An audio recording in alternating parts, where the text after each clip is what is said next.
Esse é o podcast Inteligência Jurídica, o espaço do Machado Meyer pensado para dividir com você a nossa visão sobre questões que impactam seus negócios e transformam realidades.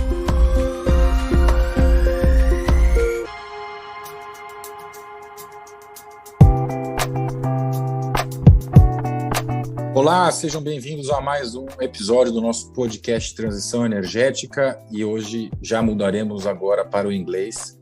I'm very thankful to have as a guest here my friend Leonardo, but before I introduce him, today with me, Ana Karina, my buddy from the podcast, will be with me, chatting with Leo. Hi, Ana. Hello, Daniel. Hello, everyone. Thanks, Ana. So we have today Leonardo Sempertegui. Leonardo is the head of legal at OPEC, which we call OPEP here in Brazil, in the translation of the acronym. And Leo, we happen to be on the same committee of the IBA, the Oil and Gas Committee, and the Energy Transition Initiative. Leo, thank you so much for being with us today. Daniel, Ana Karina, good afternoon, good morning, good evening, depending where we are. It's my pleasure to be here and thank you for the invitation to you and your law firm. I'm looking forward to a great conversation around the energy transition topic. So let me start, and I think it's really important that we start with that. You know, it's an energy transition podcast, and I think we need to talk a lot about transition today because, you know, a lot of the things we have been discussing and intend to discuss in the following episodes is about how the world and the markets will be able to fulfill this demand of decarbonization or the goals. But at the same time, we know we still need to have what we have today in terms of byproducts, in terms of energy, in terms of everything that we use as human beings or the companies or everything that we do. So representing OPEC, and obviously it's a huge market of companies that produce hydrocarbons. So I really want to hear you on what you think are the important things to bear in mind now when we talk about energy transition so that we can find the right balance between achieving these goals or these end results, but knowing that they will come in years ahead, the bridge, how we can get to that in a way that also is not disruptive in the bad way. We want to be disruptive only in the good way, but we know transition can be tricky and we want to hear you on that, please. It's certainly a very complex problem, a very complex situation to manage. Most likely, at least from my perspective, the most complex problem that humanity has faced, the patch or the share of the energy transition that we're living now. Because we have been transitioning from one energy source to another energy source since the beginnings of humanity. From firewood to coal, from coal to oil, from oil to gas, from gas to electricity. And we cannot even imagine what's going to come in the next decades and centuries. And therefore, when we discuss the energy transition, and I'm happy to see that this is going to set the tone for several topics in this podcast series, I hope your speakers and the audience can take into consideration that the energy transition is always ongoing. It is not from point A to point B. It is not that we will finish the energy transition at any point. But we need to adapt to serve the needs of humanity in the best possible way, to serve the biggest percentage of humanity as well, because we do have a problem that is happening now, which is around 900 million people without reliable access to energy around the world, for which the energy transition comes from having no energy to having energy, which is a very different transition than the one that is living somebody in a urban area of Brazil, or somebody that is living in Denmark or the United States, in Boston, let's say, to put just a name. So we have very different perspectives to see this energy transition, but I would like to mention two things as the main aspects. First of all, the aspect of justice. We cannot have a transition that achieves some objectives without ignoring other objectives that are equally important. It is very clear at this point that there is no such way as a path out of poverty without energy. A person cannot live outside of poverty, cannot go to middle class or high class, economically speaking, without having energy security. So if we want to take people out of poverty, we need to secure their energy sources. And that is when I'm talking about justice, because when some sectors are saying, let's go for full electrification, or let's go for decarbonization at all costs, we have to ask them, are you also considering the needs of all this other portion of humanity that has been left behind for decades or centuries? And it's potentially going to be left behind also in this great transformation of humanity? So that is why you keep seeing more and more coming the issue in front of us of the just energy transition, an energy transition with justice. That is one aspect. And the second aspect, and I will stop here, is the one of investments. We are seeing that people and financial community are taking resources out of the traditional sources of energy, let's say oil and gas at this point, to put them in renewable energies. This transition needs to be progressive. If it's too abrupt, the consequences will be the ones that we're seeing in the last few years. There will be imbalances in supply and demand, which will generate either scarcity or extremely high prices. So we need to be careful in the way that we tackle these two issues in achieving the global environmental objectives, which are fully commendable, of course. I'll follow up on your second point because, there is an ongoing crisis everywhere, globally and also in Brazil, about energy in a broad sense. It could be power, it could be the gas, it could be things that we use as energy. And that's the truth almost everywhere. Again, in the post-COVID era, if we can say that, after the time we were all kept at home and now we're coming back, there is a disruption clearly in this energy market. We've talked offline, and I want to bring this to the audience about interesting projects that the hydrocarbon industry is looking at in terms of carbon capture and so many other things that, again, with the justice, you are also on board on that, I think, in terms of the Paris Agreement and other things. So, when we look back the last 10, 15 years, and when we look ahead the next 10, 15 years, where do you think the big players in the hydrocarbon chain can contribute to decarbonization in a way that is balanced to achieve these energy transition goals? So, Daniel, you're exactly right with your question. The OPEC as an organization fully supports the Paris Agreement and the UNFCCC framework. The organization has been involved in its negotiation and its deployment in the last 15, 20 years, most likely. And the OPEC member countries have ratified the framework, and most of them have signed and ratified the Paris Agreement, because we do have only one planet and we have to live with as a community achieving these global objectives. But the question that remains is, how are we going to achieve this global objective? We hear a lot in the last year, probably since COVID started, more or less, the narrative of going to net zero emissions. Net zero is a very tempting target in the sense that it's very simple to the mind. And we know that our brains like simplification and easy visualization of objectives. So it's an attractive target. However, net zero is nowhere to be found in the UNFCCC framework, because not necessarily we have to go there in order to achieve the Paris Agreement objectives. Certainly, we need to have decarbonization. And we see as an organization a path forward for the oil and gas industry in a decarbonized world, because the industry itself has to decarbonize, its products have to be decarbonized. And I'm saying this from a perspective of reality. I would like to invite our listeners to imagine how life will be without hydrocarbon products around us. And let's not think only on energy perspective. Let's think on all the petrochemicals that we use. Let's think about the masks that we're using now during COVID-19, medicines, textiles, agricultural products, and thousands of products that are absolute part of our daily life. So there will be a need of an oil and gas industry. What we need to ensure is that this oil and gas industry is decarbonized and is compliant with the Paris Agreement objectives. And this is something that requires investment, that requires technological innovation, but it's a purpose that is worth pursuing both for oil countries, oil companies, and consumers around the world.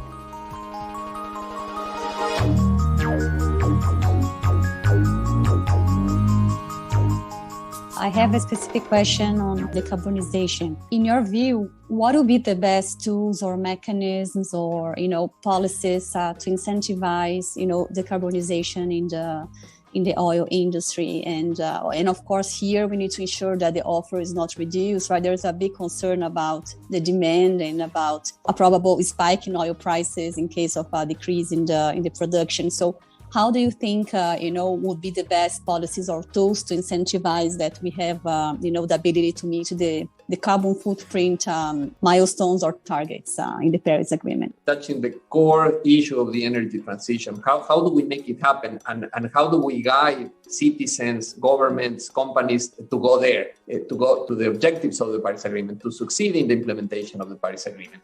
And here I see a few things. First of all, there are a lot of natural instruments that can be used to capture carbon or avoid carbon going into the atmosphere that we need to reinforce. Some countries are pioneers and leaders in this aspect, which is very important. It's there and we can use it already. But beyond that, we will not solve this without an important level of technology innovation and creativity and ingenuity, which is already present in our lives in many things, but needs time to deploy and it needs investment to become real. I just want to make a quick reference because in a century and more ago, there was a convention in New York where countries around the world got together to see how they were going to solve the problem of horse manure in the streets because of the carriages. And they had carriages and they had a hygienic problem in the cities of the world. Well, it turns out that 10 years later, the problem was solved. But as we know, it was solved because it got replaced with a different transportation. So what I'm saying is that technology is the key for success in this case. And we already see some clear indicators that carbon capture and storage is a technology that will allow us to succeed in this endeavor. I'm sorry to say, but we don't have a chance to fail because following the last IPCC report, we already need, no matter what, to remove carbon that is already in the atmosphere.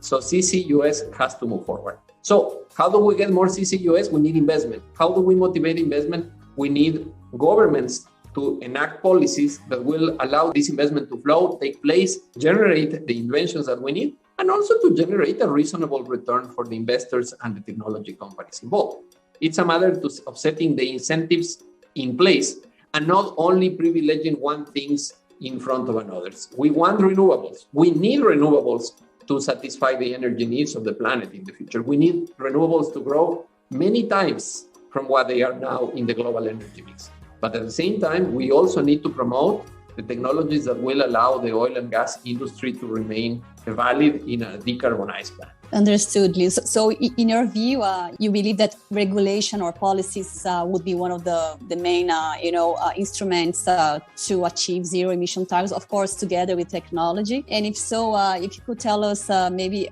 some good cases of jurisdictions that in your view passed, balanced regulations for achieving these goals? I will not like to go into a specific case of regulation for one reason. We are in an early stage of development of the proper regulation for the energy transition. We have been in different countries patching pieces of legislation to try to improve the chances of the energy transition to take place successfully.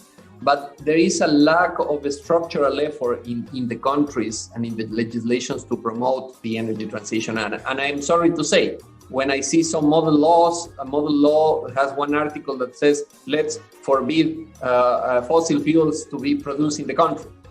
That is not probably the best way to promote a reasonably managed energy transition. So we have seen some policies in some European countries, but I believe we're early on in setting a best practice example. That is something that I will refrain from doing. What I wanted to say actually, and this is important for some of our listeners that are lawyers, we see more and more relevance in the role of the private sector as a regulator. And of course, this is obviously a bit weird for lawyers and for us in the civil law system especially. And we see that the market power that some actors have is so important that their actions and decisions have more power, more capacity to influence actions of other players than government policies. So if you get a company that is the biggest company of the planet, or the biggest companies of the planet, setting some principles of how they're going to deal with the supply chain and with their consumers and with their waste, that in many cases has ripple effects that is far more important. So it is also key to engage with these players as well. I definitely need to ask something to follow up on that, because we see that, right? I mean, we see how much the efforts or the decisions or their targets or the commitments are coming from the companies themselves, which, by the way, are not local companies. All of them have presence almost ever. I mean, we used to divide the hydrocarbon producers in IOCs, NOCs, and independents, right? And I know those acronyms probably don't have the same meanings or are not used anymore, but at least for now, when we get outside regulation and outside these international conventions, we see a big movement from the so-called, or used to be called, IOCs. And we also see movements from NOCs. But do you think that, going back to your point, do you think this will be not 100% uniform, because it never is, but do you think in the end of the day, the first ones that came are kind of pulling all the others? And a little bit of a guess, but in the last 5 years or 5 years from now, looking ahead, which I think is the best question, do you think all of them will be, even with different targets, but going to the same direction, or do you still think this will not be a uniform decision or movement by the producers? It's a difficult question to answer with a degree of certainty, but I think that we see in the IOC sector the difference between Europeans and American companies, but even that difference that gap is start to close. We see American companies engaging in low carbon projects and solutions, which is a fantastic approach, because, as I said, we need oil, but we need it decarbonized, which may sound like a contradiction, but it is not. So we need the alignment of the NOCs, but eventually the NOCs, let's not forget that there are instruments for countries. There are instrumentalities for the implementation of countries' policies, and countries have a different kind of equation in this case, in this problem. They make an analysis that involves development goals, the sustainability objectives that they have as a country, the cash flows that they need. So in my mind, when I think about this problem, I think that NOCs have far more skin in the game than IOCs. But IOCs have moved a bit faster than NOCs in the process of decarbonization of their activities. So hopefully this starts to be a pulling effort, as you mentioned. IOCs will start to set the standard, and then everybody will run in the same pace, but achieving the goals that everybody needs. Especially, as I'm saying, from this seat where I'm talking now, the goals of developed countries and oil-producing countries, which is development for their citizens, not much more.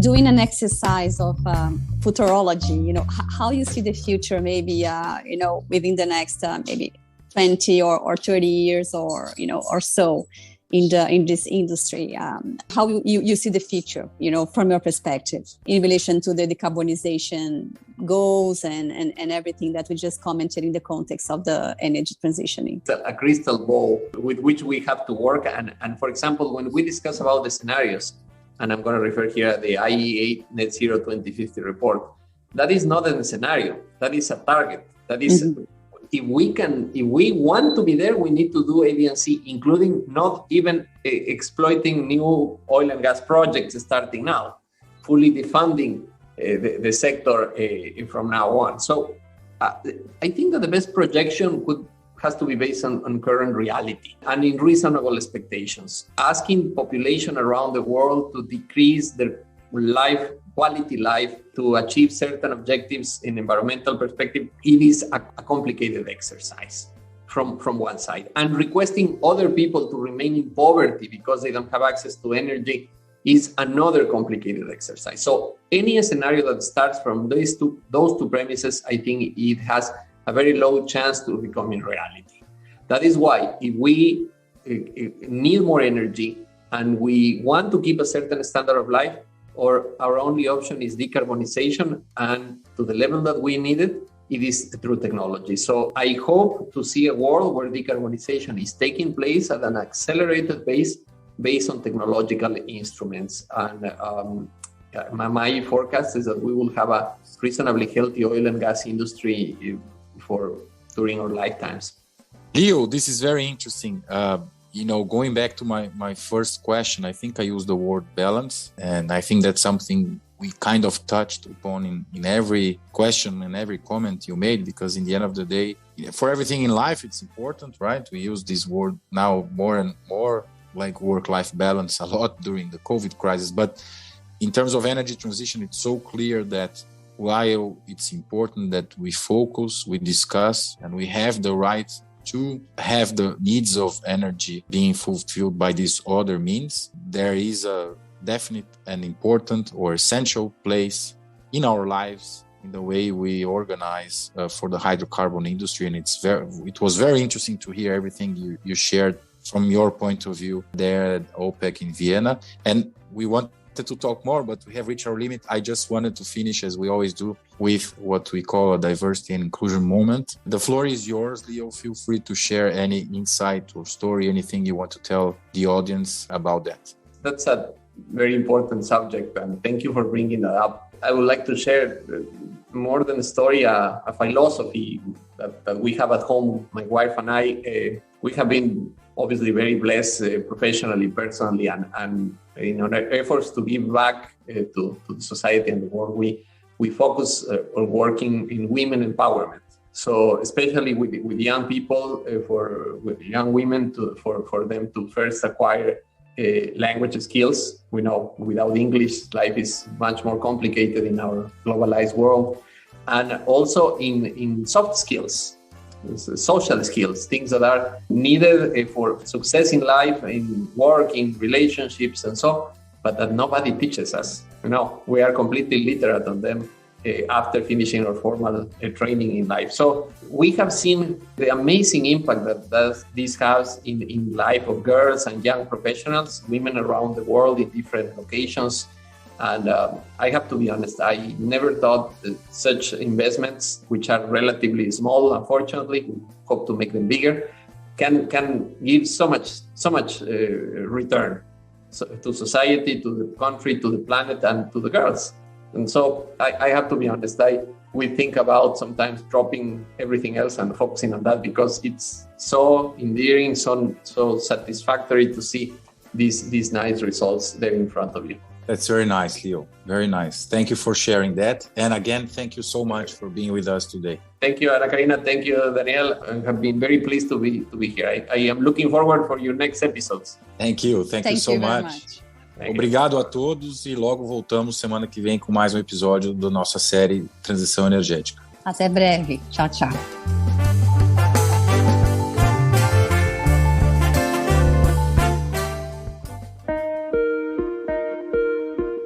Você ouviu o podcast Inteligência Jurídica, o espaço de encontro para dividirmos com você a nossa visão sobre as questões que impactam os seus negócios.